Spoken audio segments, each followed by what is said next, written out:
Imagine one day you wake up, eager to check your email or want to catch up on social media, but you find that your internet connection is gone.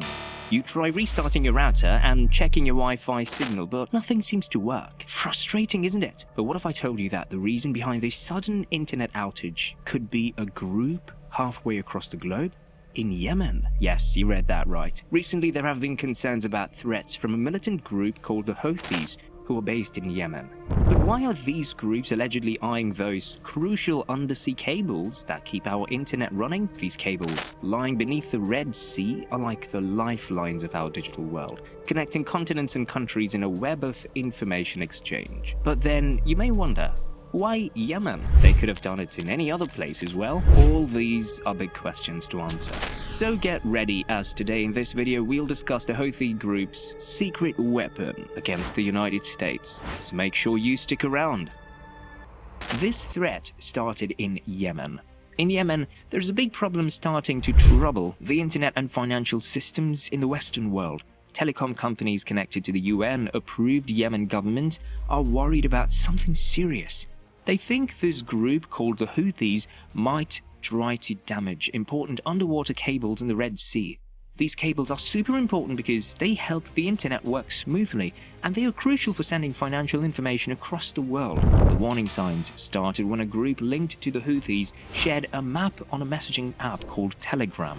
This map showed all the underwater cables that run through the Red Sea. Along with the map, there was a message saying that Yemen's location is crucial because these cables connect entire continents and not just countries. Yemen Telecom, one of the major telecom companies, has been working hard for a few years now. They've been talking to big international telecom groups, trying to stop them from doing any business with the Houthis. They were worried that if these telecom groups would work with the Houthis, it could give them the knowledge of how to mess with the underwater cables, and the concern is genuine because these cables in the Red Sea transport 17% of all global internet traffic. Right now, things are heating up as the Red Sea conflict is still getting worse. Ships are being attacked often, and even the first casualties have been reported. Telecom companies like Yemen Telecom and the General Telecommunications Corporation are trying their best to stop any damages from happening. They're using diplomacy and legal tactics to keep the cables safe. However, this whole situation is concerning. Now, let's first dive into the origins of the Houthis. Who are they and where did they come from? The Houthis are a group in Yemen who follow a branch of Shia Islam called Zaidi. This branch of Shia Islam is practiced by around 35% of Yemen's people. They started in the 1990s as a movement to revive their culture. The Houthis didn't like that Saudi Arabia was gaining more influence in Yemen, so they pushed back against it. They were friendly with Iran and saw other countries like Israel, the US, and the Western world as their enemies.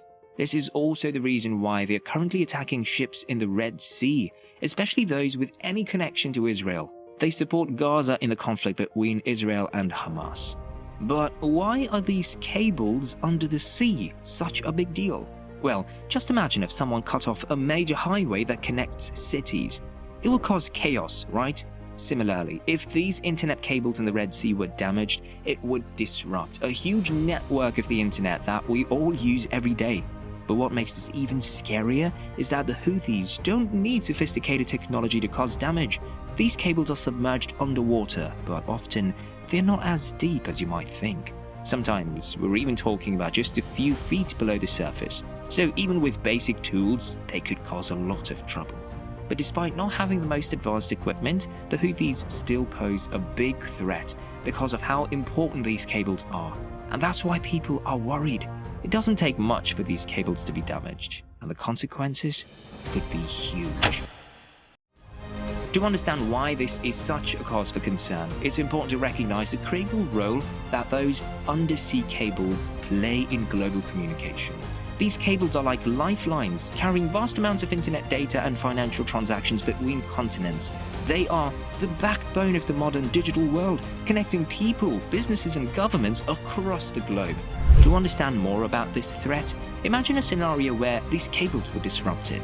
Initially, we might experience minor inconveniences like slow internet speeds or intermittent connectivity. However, as time passes, we'll start to realize how big the impact is.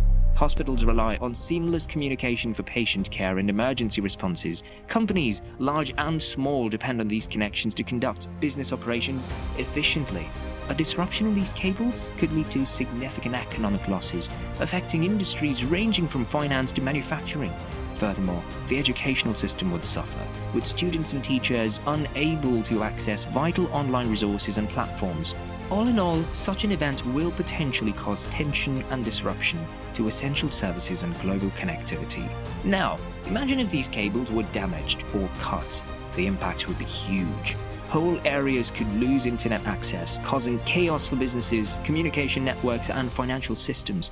The internet has become just as important as electricity and water throughout the years in our daily lives. Well, the internet has become just as essential over the years, so suddenly losing it would be a major disruption, affecting everything from how we work to how we stay connected. But what makes this warning even more alarming are the incidents that have already happened.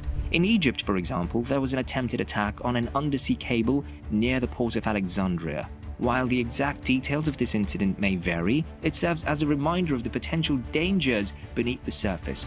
The fact that these cables can get damaged by sources like ships' anchors and earthquakes only adds up to the urgency of the situation. As a result, even without good equipment, the Houthis could cause significant harm simply by targeting these weak points. But majorly, the shocking revelation here is not about the Houthis' possibilities. It's a wake-up call to recognize and address the weaknesses within our global communication infrastructure before it's too late. So, what were the effects of this threat and what actions were taken? In Yemen, Muammar al-Eryani, responsible for giving out information, labeled the Houthis as a terrorist group and emphasized their significant threat to the global internet system. In response to recent incidents, the United States has initiated air attacks targeting the missiles owned by the Houthis. This again shows that the situation is unpredictable and getting more intense. Despite the response of the US, a spokesperson for the Houthis, Mohammed Abdul Salam, says they are not backing down from supporting Gaza and they refuse to tolerate any attacks. They are saying that their support for Gaza is really important to them and they won't let anyone stop them. Now, the question is, what can be done if the worst case scenario happens? If the Houthis are to remain strong and start damaging internet cables, the Western world will face significant challenges. While efforts to repair or replace damaged cables could be initiated, the process would take ages and be very costly. In the meantime, alternative communication methods like satellite connections might be utilized, but these solutions are often less reliable and more expensive. Right now, there's a lot of global attention on the Red Sea situation due to its potential to impact many countries. Cables, which are super important for the internet that we use daily and for other types of infrastructure. People are working hard to solve it, or at least try to minimize the impact. But unfortunately, the solution still seems very far away. With that, I will leave you, just for now. Let us know what your life would look like without the internet in the comment section. And if you like this video, make sure to like, share and subscribe to the channel. Also, remember to press the bell icon to never miss a new video from us.